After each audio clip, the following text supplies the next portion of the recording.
All right, we now have a date. Iowa Republicans scheduling the party's presidential caucus for January 15th. That is Martin Luther King Jr. Day. And meanwhile, Iowa Democrats are sidestepping the national party. They're conducting their caucus on the same day.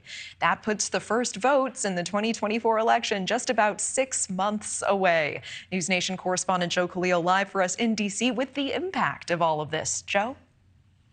Well, look, the Iowa Republican and the Democratic parties, Natasha, as you mentioned, they just announced January 15th is going to be their day where they're going to hold the first in the nation Iowa caucuses. So you're going to want to circle that date on your calendar. It's the first time that voters will be able to make their voices heard and their votes count in the 2024 presidential process here. The first real test of each candidate, by the way, to see whether they can win over voters as well. Now, the Republican Party primary, that's going to be the one to watch because that's going to be a contentious one. As you see here, a full field of candidates, most of the attention right now going to the top two, which is obviously former President Trump and Florida Governor Ron DeSantis. And you see them again there. 6 full months between now and then is enough time for any one of these candidates and maybe others who are running to make a splash and try to challenge one of these top two. But as of today, former President Trump still has a commanding lead over the rest of the field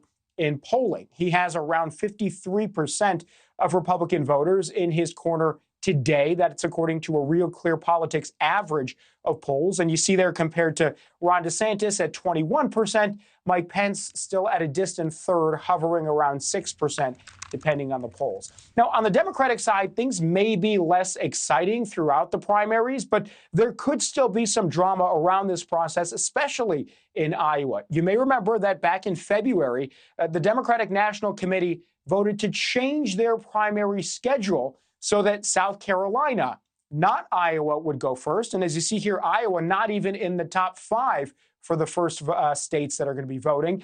The Iowa Democratic Party, though, they said, we're not relenting. They're maintaining, they're just going to schedule their caucus to go first before any of these states you see here on their screen. And they're keeping January 15th. So what that means is if President Biden abides by the new DNC calendar, it's possible his name is not even on the ballot in Iowa or New Hampshire, for that matter. New Hampshire typically being the second state on the calendar after Iowa. Now, look, in theory, it may not matter. President Biden could still lose Iowa and New Hampshire and still theoretically win the nomination by clearing all the rest of the states. There's also some speculation among Democrats that if President Biden is not on the ballot, actually, Democratic voters could still write him in and he could still win in those 2 early states. But the fact that we've got dates there, Natasha, for people like me following this every single inch, it's exciting because now we actually know when voters are going to be able to let their voices be heard. Yeah. Okay. Joe Khalil with that update live from D.C. Thank you. Thank you for watching. Go to newsnationnow.com to find NewsNation on your television provider. And don't forget to click the red subscribe button below to get more of NewsNation's fact-driven, unbiased coverage.